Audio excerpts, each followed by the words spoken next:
मतलब YouTube channel pure mathematical academy. तो आज जो क्वेश्चन डिस्कस करेंगे ये CUH एंट्रेंस एग्जाम में पूछे गए क्वेश्चन था। क्वेश्चन पूछा गया था रियल एनालिसिस से, एंड क्वेश्चन की डिफिकल्टी लेवल की मैं यदि बात करूं तो मैं इसको 3 स्टार से रेटिंग करूंगा आउट ऑफ 5 स्टार। ठीक है, चलो। तो क्वेश्चन का सोल्यूशन पे जाने से पहले मैंने क्वेश्चन को ऑलरेडी जूम करके रखा है। तुम क्या करो, पहले क्वेश्चन को एक बार खुद से ट्राई करो, उसके बाद ही इसका सोल्यूशन देखना। ठीक है, तो देखो क्वेश्चन में तुम्हारे पास क्या क्या इंफॉर्मेशन दे के रखा है। तुम्हारे पास यहाँ पे दोनों सीक्वेंस दे के रखा है, एक एक्सएन के नाम से, एक वाईएन के नाम से। अभी ये दोनों सीक्वेंस की सहायता से ही तुम्हारे पास एक सीक्वेंस बना के रखा है जेडेन के नाम से। अभी ये जेडेन सीक्वेंस कैसे बन रहा है मैं यहाँ पे एक बार फिर से यहाँ पे नोट कर रहे हैं, क्योंकि ये हमारे गिवन इंफॉर्मेशन है। जेड एन सीक्वेंस जो है ये कुछ इस टाइप से बन रहा है, एक्स एन बाई टू जब एन जो है इवन है, and y n plus one by two जब एन है ऑड। ठीक है, अभी तुम्हें ये जो जेड एन सीक्वेंस जो तुम्हारे पास बन रहा है, अभी ये जेड एन सीक्वेंस के ऊपर तुम्हें यहाँ पे चारों स्टेटमेंट बना के दे के रखे हैं। अभी ये चारों स्टेटमेंट में से कौन कौन सा स्टेटमेंट सही है वो तुम्हें यहाँ पे अभी चेक करना है। ठीक है, तो यहाँ पे जो चारों स्टेटमेंट है इसको हम एक एक करके रीड करेंगे और उसके करस्पॉन्डिंग क्वेश्चन को करते हुए जाएंगे। तो वहां पे जाने से पहले हमारे पास जो सीक्वेंस बन रहा है जेड एन सीक्वेंस बन कैसे रहा है एक बार उसको देख लेते हैं। अच्छा, तुम मेरे को एक बात बताओ, जेड एन जो सीक्वेंस है ये सीक्वेंस एक्चुअल में है क्या? Z one, z two, z three, z four, z five and so on. ठीक, अच्छा। अभी तुम देखो जेड वन मीन्स क्या होगा, वन, वन क्या होता है ऑड नंबर। ऑड में क्या होगा, एन जब ऑड है तब तुम्हें करना क्या है, यहाँ पे बैठाना है, राइट। तो तुम्हें क्या मिलेगा, y one plus one by to, that means तुम्हें यहाँ पे क्या मिल रहा है, y1 मिल रहा है। जेड टू, टू देखो टू क्या है, इवन है, तुम्हें कहां पे बैठाना है, यहाँ पे बैठाना है। तो तुम्हें क्या मिलेगा, x two by two, that means x1। Z three क्या मिलेगा, यहाँ पे बैठाना है, थ्री प्लस वन मतलब फोर बाई टू, मतलब y2। जेड फोर क्या मिलेगा, four by two, that means x2। Z five क्या मिलेगा, y3। जेड सिक्स क्या मिलेगा, x six by three, that means तुम्हारे यहाँ पे मिलेगा, sorry, x six by two, यहाँ पे बैठे रहे हो ना, सिक्स बाई टू, तुम्हें यहाँ पे मिलेगा x3 डॉट डॉट डॉट। तो कहने का मतलब यही है, तुम्हारे पास जब सीक्वेंस क्या मिल गया, जेड एन सीक्वेंस की मैं यदि बात करें, तुम्हारे पास जेड एन सीक्वेंस तुम्हारे पास मिल गया, y1 x1, y2 x2, y3 x3 dot dot dot. ठीक है, अच्छा, तो ये तुम्हारे पास जेड एन सीक्वेंस निकल के आ गया। अभी तुम ध्यान दो, ऑप्शन ए तुम्हें क्या बोल रहा है, ऑप्शन ए तुम्हें बोल रहा है कि यदि if x n and y n दोनों ही यदि बाउंडेड हो जाए तो जेड एन जो है, z n has a convergent subsequence. क्या ये सही है? अच्छा, तुम एक बात ध्यान दी हो, एक बार ध्यान दो, जेड एन जो है, जेड एन का मैं यदि ऑड वाला सब सीक्वेंस की बात करें, मतलब z two n minus one, ये क्या है, एक सब सीक्वेंस ऑफ जेड एन है। तो मैं यदि ये ऑड वाला सब सीक्वेंस की बात कर रहे, किसका सब सीक्वेंस की बात कर रहे हैं, जेड एन का, ना ही वाई एन का, ना ही एक्स एन का, मैं जेड एन का सब सीक्वेंस की बात कर रहे हैं। Is it okay? तो जेड एन का जो वाई मतलब ऑड वाला सब सीक्वेंस है ये क्या बनेगा, वाई वन, मतलब ये सब टर्म्स आएगा, मैं दूसरे इंग्लिश से बताते हैं, ये टर्म्स आएगा, ये टर्म्स आएगा, ये टर्म्स आएगा। ऑड वाला सब सीक्वेंस को ले रहे हैं ना हम, जेड एन का, तो ऑड वाला सब सीक्वेंस में क्या आएगा, y1, y2, y3, y4 dot dot dot. That means मेरा जेड एन का ऑड वाला सब सीक्वेंस जो है ये मेरा बन गया yn, खुद बन गया। ठीक है, ऐसे करके जेड एन का इवन वाला सब सीक्वेंस की मैं यदि बात करें, ये एक्सन खुद बन जाएगा। अभी देखो वाई एन क्या है गिवन इंफॉर्मेशन में, ऑप्शन ए, ऑप्शन ए में क्या देके रखा है, वाई एन क्या देके रखा है, y n and x n दोनों ही है बाउंडेड, तो वाई एन जो है ये भी बाउंडेड है, एक्सएन जो है ये भी बाउंडेड है। अभी कोई भी सीक्वेंस का यदि ऑड वाला सब सीक्वेंस, ये जो है ये मदर सीक्वेंस है, तो इसका ऑड सब सीक्वेंस है बाउंडेड। इवन सब सीक्वेंस ये भी है बाउंडेड। यदि कोई भी मदर सीक्वेंस का ऑड सब सीक्वेंस एंड इवन सब सीक्वेंस दोनों ही यदि बाउंडेड हो जाए, तो मदर सीक्वेंस जो है इसको भी तो बाउंडेड होना होगा। इज इट ओके और नॉट? क्लियर है? तो जेड एन जो है, जेड एन भी बाउंडेड हो गया। तो जेड एन एक ऐसे सीक्वेंस है जो कि बाउंडेड है। और हमें बोल्जनो-वर्स्टिस थ्योरम से, मतलब भाई बोल्जनो थ्योरम से हमें क्या पता लगता है कि कोई भी bounded sequence must have a convergent subsequence. Every bounded sequence must have a convergent subsequence. तो जेडेन है बाउंडेड, तो Z n must have a convergent subsequence. Z n है बाउंडेड, तो Z n must have a convergent subsequence. Is it okay और not? That means option A है सही। क्योंकि देखो एक्सएन है बाउंडेड, वाईएन है बाउंडेड। अभी जेडेन का ऑड वाला जो है वो भी बाउंडेड हो गया। जेडेन का ऑड वाला सब सीक्वेंस हो गया बाउंडेड। कहां चला गया? हाँ, जेडेन का ऑड वाला सब सीक्वेंस हो गया बाउंडेड। एंड इवन वाला सब सीक्वेंस भी बाउंडेड हो गया, क्योंकि एक्सएन और वाईएन दोनों बाउंडेड है। दैट मींस जेडेन खुद हो गया बाउंडेड, क्योंकि उसका ऑड वाला सब सीक्वेंस, इवन वाला सब सीक्वेंस दोनों बाउंडेड है। तो कहने का मतलब यही है, मदर सीक्वेंस हो गया बाउंडेड। तो by Bolzano theorem, every bounded sequence must have a convergent subsequence. So that means it must have a convergent subsequence. Option A बिल्कुल सही। बात करते हैं ऑप्शन बी को लेके। ऑप्शन बी क्या बोल रहे हैं? अच्छा, ऑप्शन बी में जाने से पहले मैं ये जो जगह है इसको थोड़ा सा क्लियर कर लेते हैं, हमें थोड़ा सा जगह मिल जाएगा। Is it okay? चलो इसको हम डिलीट कर देते हैं, ठीक है। चलो, तो ये है मेरा जेडन सीक्वेंस। जेडन सीक्वेंस को हमेशा याद रखना है, ठीक है। चलो, अभी बोला जा रहा है कि X n and Y n दोनों है कौशी। तो क्या ये इंप्लाई करेगा Z n is also Cauchy? अच्छा, Cauchy sequence means you are working with real line topology, ठीक है, under usual topology. Cauchy sequence implies and implied by convergent sequence। तुम रियल लाइन में हो अंडर यूजुअल टोपोलॉजी, ठीक है। अच्छा, तो Cauchy imply convergent, convergent imply Cauchy. तो क्वेश्चन में एक्सेन एंड ओआईएन दोनों कौशी दे के रखा है ऑप्शन बी में। ऑप्शन बी में एक्सेन है कौशी, इट मींस एक्सेन है convergent.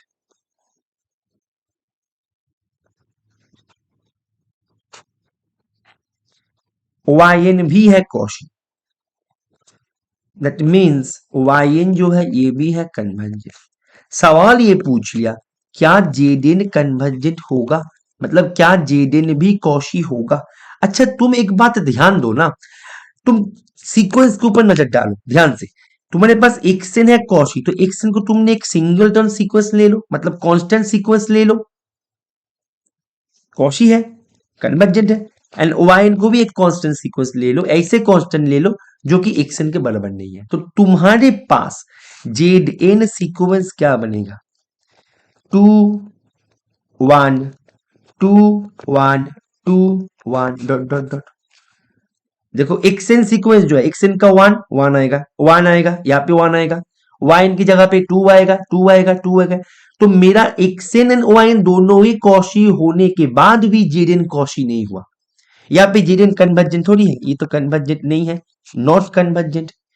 It diverge improperly, it is divergent sequence diverge improperly. यहाँ पे तुम ओसिलेटिंग सीक्वेंस भी बता सकते हो, ओसिलेट्स फाइनाइटली।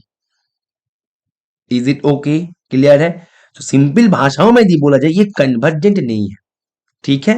लेकिन वहां पे क्वेश्चन में बोला जा रहा है कि ये जो है ये भी कन्वर्जेंट होगा यदि x and y n convergent होकर रखा है, लेकिन ये तो नहीं हो रहा है। तो ऑप्शन बी जो है, ऑप्शन बी भी इसका, ऑप्शन बी है इसका गलत, ऑप्शन ए है इसका सही। बात करते हैं ऑप्शन सी को लेके। बोल रहे कि यदि जेडेन कौशी हो जाए देन एक्सेन भी कौशी होगा। अच्छा, तुम मुझे एक बात बताओ, मैं बस यूं ही तुम्हें पूछ रहे कि कोई भी सीक्वेंस कॉशी है, दैट मीन्स कोई भी सीक्वेंस यदि कन्वर्जेंट है, देन इट implies कि इट्स एवरी सब सीक्वेंस इज कन्वर्जेंट। अच्छा, क्वेश्चन में कॉशी दे के रखा है तो हम कॉशी ले लेते हैं। बात तो एक ही है, क्योंकि हम है तुम्हारे रियल लाइन पे, Cauchy implies convergent real line पे अंडर यूजुअल टोपोलॉजी। यदि कोई भी सीक्वेंस कॉशी हो जाए तो उसका हर एक सब सीक्वेंस भी कॉशी होगा। अच्छा, अभी तुम बताओ, जेड एन का जो इवन वाला सब सीक्वेंस है, इवन वाला सब सीक्वेंस है, ये भी होगा कॉशी। तो अभी जेडन का इवन वाला सब सीक्वेंस है क्या? एक बार जेडन की तरफ नजर डालो, x1 x2 x3। तो जेडन का इवन वाला सब सीक्वेंस x1 x2 x3, ठीक है। तो दैट मीन्स ये क्या है? ये तो है xn, तो xn भी हो गया कौशी। कितना सुंदर था, ठीक है। बोल रहे कि जेडन यदि कौशी हो जाए तो xn भी कौशी होगा। हाँ, ये तो होगा ही, नॉट ओनली xn, yn भी कौशी होगा। बात करते हैं ऑप्शन डी को लेके। ऑप्शन डी क्या बोल रहे हैं? बोल रहे कि ये ऑप्शन डी जो है तुम्हें टाइम देके समझना है, तुम्हें टाइम लेके ऑप्शन डी को समझना है, ठीक है। मैं पहले पेज को पूरा का पूरा इरेज कर देते हैं, थोड़ा सा वेट करो, राइट। चलो थोड़ा सा वेट कर लो। अच्छा, मेरा जेडन क्या बने थे, एक बार यहाँ पे फिर से फ्रेश करके लिख लेते हैं। मेरा जेडन बने थे y1 x1, right, y2 x2, right, y3 x3, okay, y4 x4, is it okay? चलो, ये मेरा जेडन बने थे। अभी सवाल को देखो, बोला जा रहा है कि यदि जेडन हैज ए कन्वर्जेंट सब सीक्वेंस, इंफॉर्मेशन क्या है कि इफ जेडन हैज कन्वर्जेंट सब सीक्वेंस, जेडन के पास यदि कन्वर्जेंट सब सीक्वेंस है तो इंप्लीकेशन दे रहा है कि एटलीस्ट वन ऑफ xn और yn has a convergent subsequence, yes और no। देखो, पहला केस नंबर 1,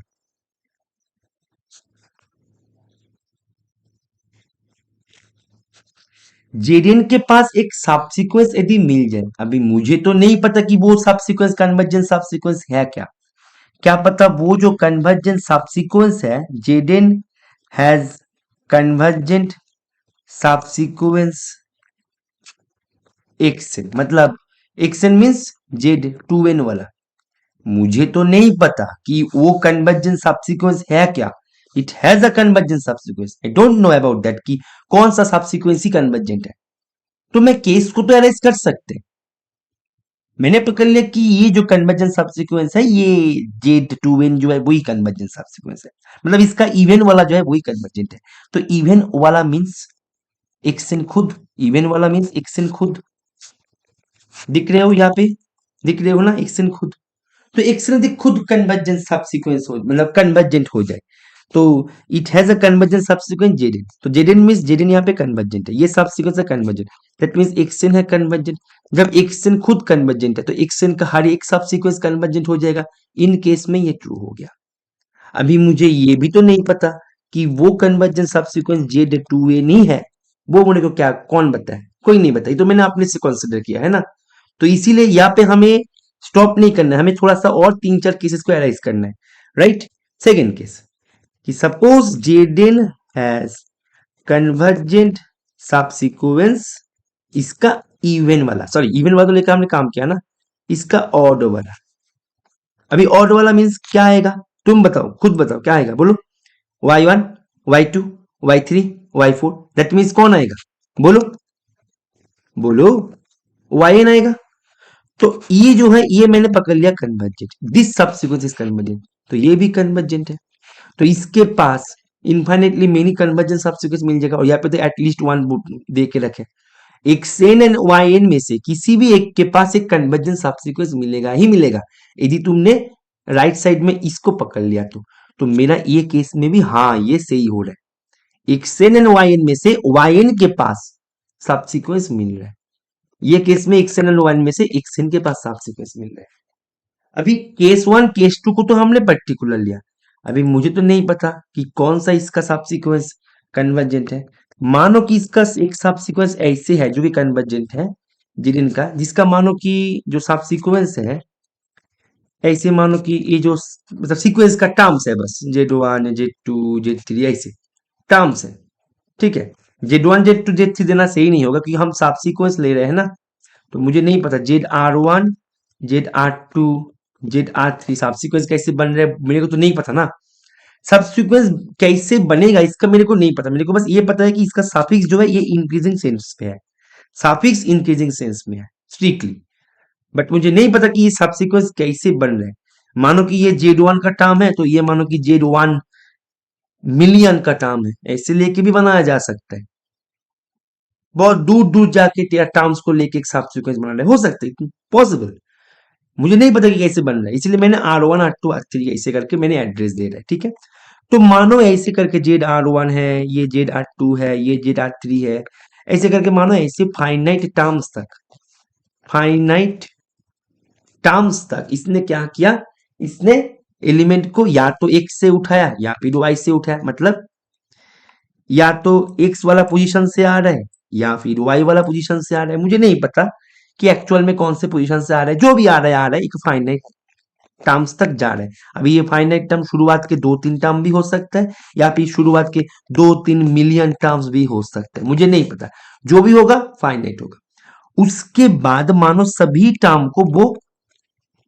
टर्म को इनफाइनाइटली मेनी टर्म्स, एक सीक्वेंस के पास तो इनफाइनाइटली मेनी टर्म्स होते हैं, एक फाइनाइट टर्म्स के बाद सभी टर्म्स को मानो उसने वाईएन वाला सीक्वेंस से ही उठा रहा है, मतलब ए वाला जो है, मतलब ऐसे वाईएन वाला जो है एक फाइनाइट टर्म्स के बाद, जैसे मैंने बताया मुझे नहीं पता ये फाइनाइट टर्म्स क्या है, शुरुआत के 2-3 टर्म्स भी हो सकते हैं या फिर 2-3 बिलियंस वाला टर्म्स भी हो सकते हैं, मुझे नहीं पता, जो भी है फाइनाइट। उसके बाद मानो जो भी टर्म्स आएगा एक पर्टिकुलर सीक्वेंस, क्योंकि सीक्वेंस जेडन में जो टर्म्स आएगा आएगा तो एक्सएन एंड वाईएन से ही, तो मानो एक पर्टिकुलर सीक्वेंस वाईएन से आ रहा है, तो जो पर्टिकुलर सीक्वेंस वाईएन से आ रहा है सभी टर्म्स, मतलब ये इवेंचुअली जैसे हो रहा है, ठीक है, कि पर्टिकुलर टर्म्स आ रहा है और ये सभी टर्म्स क्या कर रहे हैं, एक जगह पे जा रहा है, सीक्वेंस है कन्वर्जेंट, दैट मींस ये फाइनाइट टर्म्स को छोड़ के ये बाकी सभी टर्म्स जो कन्वर्जिंग लिमिट है उसके एक फाइनाइट टर्म्स के बाद उसके एक एप्सिलॉन नेबरहुड के अंदर, given any pre assigned epsilon neighbourhood के अंदर आ जाएगा।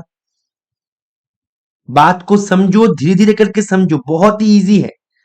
मुझे नहीं पता कि इसका सबसीक्वेंस एक्चुअल में है क्या, मैं यहाँ पे केसेस को एनालाइज कर रहे हैं, तो फाइनाइट टर्म्स के बाद मानो सभी टर्म्स जो है वो वाईएन से आ रहा है, मतलब वाईएन वाला सब सीक्वेंस से आ रहा है, तो ये सीक्वेंस है तो कन्वर्जेंट, मतलब ये सब सीक्वेंस, मैं जेडन की बात एक बार भी नहीं कर रहा हूं, here I am talking about the subsequence, convergent subsequence of Z n has a convergent subsequence. तो ये जो सब सीक्वेंस मैंने बनाया, पर्टिकुलर ये जो सब सीक्वेंस मैंने बनाया, इसका नाम दे दिया मैंने ZR के, ये सब सीक्वेंस, तो ये सब सीक्वेंस तो है कन्वर्जेंट, मानो एल पे जा रहा है, तो ये सभी टर्म्स एल पे जा रहा है, तो ये जो टर्म्स वाईएन पर्टिकुलर से आ रहे थे, तो ये जो टर्म्स वाईएन से आ रहे थे, ये सभी टर्म्स को लेके ही तो हमने वाईएन का एक सब सीक्वेंस बना सकते हैं, जो सब सीक्वेंस चला गया कन्वर्जेंट पे, तो वाईएन के पास एक सब सीक्वेंस तो मिल ही गया ना यहाँ से, जो कि कन्वर्जेंट हो गया, ठीक है। तो ये केस में भी ये सही हो गया।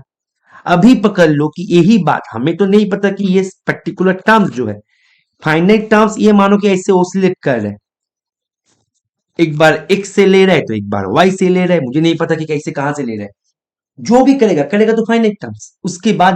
उसके बाद सभी टर्म्स को तो उसका जो कन्वर्जिंग लिमिट है, ये सबसीक्वेंस का कन्वर्जिंग लिमिट है, उसके अंदर चला जाना चाहिए, जो टर्म्स उसके अंदर आएगा, मानो वो सभी टर्म्स y से आ रहे हैं, उसको लेके मैंने yn का एक सब सीक्वेंस बना सकता है जो कि कन्वर्जेंट है, तो इन केस में भी हो गया।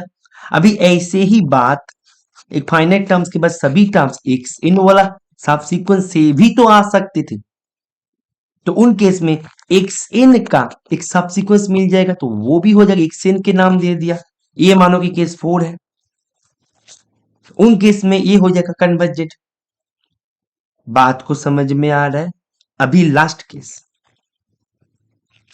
केस, केस नंबर 5, कि मानो ये जो सब सीक्वेंस, जो कन्वर्जेंट वाला सब सीक्वेंस है, डॉट डॉट डॉट, ये कन्वर्जेंट वाला जो सब सीक्वेंस है, इसमें सभी टर्म्स जो है, मानो ऐसे किसी फाइनाइट टर्म्स के बाद सभी टर्म्स एक्स वाई एन से ही आएगा या एक्स एन से ही आएगा, ऐसे कोई फिक्स नहीं है। सभी टर्म्स जो है ऐसे मानो कि डांस कर रहे हैं, एक बार यहाँ से आ रहा है, एक्स से आ रहा है, तो एक बार वाई से आ रहा है, फिर वे फिर से वाई से आ रहा है, फिर से वाई से आ रहा है, फिर मानो एक्स से आ रहा है, फिर से मानो वाई से आ रहा है, फिर मानो एक्स से आ रहा है, एक्स से आ रहा है, एक्स से आ रहा है, फिर वाई से आ रहा है। लेकिन जो भी हरकत कर रहे हैं, लेकिन है सीक्वेंस कन्वर्जेंट, है ये सब सीक्वेंस कन्वर्जेंट। देखो सब सीक्वेंस बनाने का जिम्मेदारी तुम्हारे ऊपर है, ऐसे ही बनाओगे जैसे वो कन्वर्जेंट बने, क्योंकि ये तुम्हारे पास गिवन इंफॉर्मेशन है, ये इसमें तुम कोई भी चेंजेस नहीं ला पाओगे, because it is a given information, right? ये गिवन इंफॉर्मेशन है।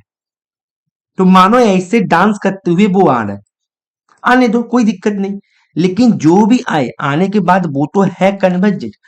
तो जो भी जगह से आ रहा है, जैसे मैंने बताया कि एक बार एक्स से आ रहा है, तो एक बार वाई से आ रहा है, फिर से वाई से आ रहा है, फिर से वाई से आ रहा है, फिर से वाई से आ रहा है, मानो लास्ट यहाँ पे एक से आ गया, फिर यहाँ से एक्स से आ गया, वाई से आ गया, एक्स एक्स एक्स एक्स से आ गया, फिर वाई से आ गया।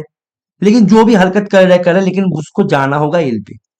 तो हम ये जो सबसीक्वेंस बन गया, यहाँ से मानो हमने वाई से जो टर्म्स आ रहे हैं, मानो ये टर्म्स था वाई 10 वाला, हो सकता है मानो ये भी वाई से आ रहे थे, ये टर्म्स मानो था वाई 5 मिलियन वाला, हो सकता है, मुझे नहीं पता। मैं बड़े बड़े नंबर को लेके बात बात कर रहा हूँ ताकि तुम्हें समझ में आए। देखो छोटे छोटे नंबर पे तो हर कोई कर सकता है, बच्चा बच्चा कर सकता है, बड़े बड़े नंबर लेके तुम्हें बात कर रहा हूँ, ठीक है? ये वाला टर्म मानो कि आ रहा था वाई 5 बिलियन से, कोई दिक्कत नहीं, आने दो। हमें तो ये सब सीक्वेंस जो तो कन्वर्जेंट होके रखा है, तो ये जो टर्म्स है वाई एन का, ये सबको लेके हम एक सब सीक्वेंस बना सकते हैं, जो कि वाई एन का सब सीक्वेंस है, जो कि फिर से कन्वर्जेंट है, because this mother sequence is convergent, जो जगह से हमने वाइन को ले लिया, because this sequence is convergent, तो ये भी तो कन्वर्जेंट होगा, और ये कन्वर्जेंट होगा, कन्वर्जेंट सब सीक्वेंस किसका बन जाएगा? वाइन का। ऐसे करके मेरा ये जो सब सीक्वेंस था जेडेन का, जेडेन का जो सब सीक्वेंस था, मैंने जेडेन के नाम दिया। यहाँ पे मैंने क्या किया, मैंने क्या बताया, ये कौन से केस है? ये ऐसे केस है जहाँ पे सीक्वेंस का नाम है, ये एलिमेंट्स जो है वो डांस करते हुए आ रहे हैं, मुझे नहीं पता कहाँ से आ रहा है, लेकिन आ रहा है, ठीक है? मतलब कौन से जगह से आ रहा है, चाहे एक्स से आए, ए वाई से आए, एक से आए, ए वाई से, वाई से, वाई से, वाई से, फिर एक से, जो भी करे जाएगा तो एक एल पे, क्योंकि हमने इनिशियली एज्यूम करके रखी है कन्वर्जेंट है। तो यहां से जो जो टर्म्स वही एक से आ रहे थे, वो टर्म्स को हमने इकट्ठा किया, जो जो टर्म्स एक से आ रहे थे वो टर्म्स को हमने इकट्ठा किया करके एक सीक्वेंस बना दिया एक्स एन के का। तो ये सीक्वेंस हो गया subsequence of x n, and this sequence is convergent to l, because this sequence, ये सीक्वेंस को हमने यहां से फॉर्म किया, एंड ये जो है ये कन्वर्जेंट होके रखा, तो ये कन्वर्जेंट हो, तो एक्स एन का एक सब सीक्वेंस मिल गया जो कन्वर्जेंट है। तो ये वाला केस में भी इसके पास एक सब सीक्वेंस मिल गया जो कि कन्वर्जेंट है, दैट मीन्स ये जो है ये भी सही है। तो मैं यदि बात करी इसका आंसर की, तो इसका आंसर हो जाएगा ए सी एंड डी, ठीक है? तो आशा करते हैं ये सॉल्यूशन तुम्हें समझ में आ गया होगा, और तुम जो भी एग्जाम के लिए तैयारी करो, तुम यदि तुम्हारे प्रिपरेशन को एक प्रॉपर गाइडेंस के माध्यम से ऐसे ही कॉन्सेप्ट को सीख के सिस्टमेटिक वे में लेना चाहते हो, then you can also enrol yourself in our regular courses. हमारे रेगुलर कोर्सेज में ज्वाइन करने के लिए तुम्हें करना क्या होगा, ये जो स्क्रीन पे दिए गए नंबर है, ये नंबर पे तुम्हें कॉल कर लेना है या फिर व्हाट्सएप कर देना है, ठीक है? और तुम यदि तुम्हारे प्रिपरेशन को एक टेस्ट सीरीज के माध्यम से आगे लेके जाना चाहते हो, एक ऐसे टेस्ट सीरीज, जो टेस्ट सीरीज में तुम्हें कोई भी प्रीवियस ईयर क्वेश्चन दिखने को नहीं मिलेगा, जो भी क्वेश्चन मिलेगा एकदम high quality and totally new questions मिलेगा, then you can also enrol yourself in our test series courses, जो कि सेपरेटली आते हैं। उसके लिए भी तुम्हें इसी नंबर पे ही कॉल कर लेना है या फिर व्हाट्सएप कर देना है, ठीक है? और हमारे टेस्ट सीरीज में सबसे खास बात यही है कि हमारे टेस्ट सीरीज में तुम्हें कोई भी प्रीवियस ईयर क्वेश्चन दिखने को नहीं मिलेगा, जो भी क्वेश्चंस मिलेगा एकदम high quality and totally new questions मिलेगा, ठीक है? तो आशा करता है ये सेशन को तुमने एंजॉय किया। ओके चलो, थैंक यू, हैप्पी लर्निंग।